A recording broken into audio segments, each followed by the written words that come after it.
আসসালামু আলাইকুম। স্বপ্নের বারান্দায় সবাইকে স্বাগতম। যারা আমার ভিডিওটি দেখছেন দেশে কিংবা দেশের বাইরে থেকে, তাদেরকে অনেক অনেক অভিনন্দন। আজকে সকাল সকাল ঘুম থেকে উঠেই রান্নাবান্না শুরু করে দিয়েছি, কারণ বাইরেই থাকতে হবে বেশিটা সময়। স্কুল, কোচিং আর অন্যান্য কাজ সব মিলিয়ে আস্তে আস্তে দুপুর হয়ে যাবে। তো দুপুরের রান্নাটা সকালেই করে ফেলছি। এজন্য আমি শাক ভাজি করে এরপর এখানে আমি জাতীয় মাছ ভেজে নিচ্ছি, রান্না করব। আর হ্যাঁ, জাতীয় মাছটা অনেক দিন যাবৎ খাওয়া হয় না, বাচ্চারাও পছন্দ করে, তাই ভাবলাম আজকে জাতীয় মাছ রান্না করি। এটা আসলে পাঙ্গাস মাছ রান্না করছি আমি। পাঙ্গাস মাছটাকে মশলা দিয়ে ভেজে এরপর আলু পটল দিয়ে রান্না করব। অনেকেই পাঙ্গাস মাছ খেতে পছন্দ করে না, তো আমার কাছে অনেক ভালো লাগে আর বাচ্চারাও পছন্দ করে। তাই গতকাল স্কুল থেকে আসার সময় পাঙ্গাস মাছ আর কিছু ছোট মাছ সাথে নিয়ে এসেছিলাম। তাই আজকে সব কিছু হাতের কাছে রেডি ছিল, সকাল সকাল রান্নাটা করে এরপরই বাইরে বের হব।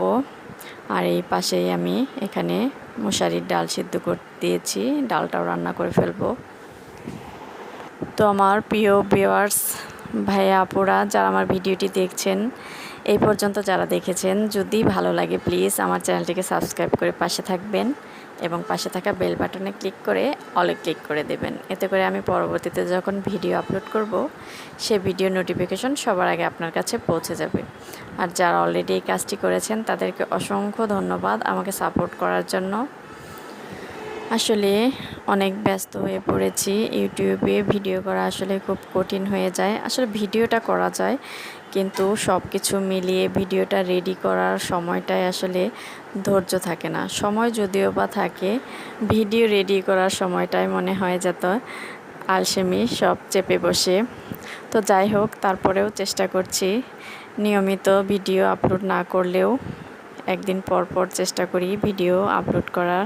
ইউটিউবের এই প্ল্যাটফর্মে আসলে রেগুলারিটি সবচেয়ে প্রধান বিষয়, যদিও বা আমরা খুব বেশি মেনটেন করতে পারছি না।